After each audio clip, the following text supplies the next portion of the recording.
Ben varmam yürekliye, yoğurdu sinekliye. Allah nasip eylesin omuzu tüfekliye.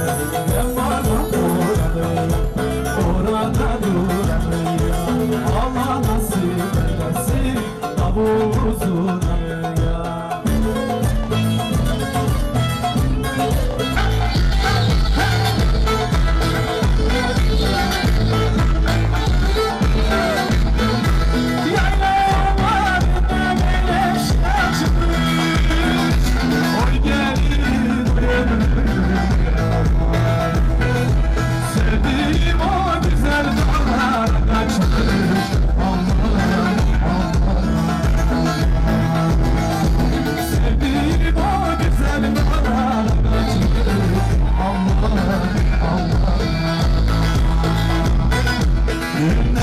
Gülsün diye, yanıma gelsin diye, ünledim hatma diye, kaşlarım çatma diye, ünledim aşk diye, o da yıkışık diye.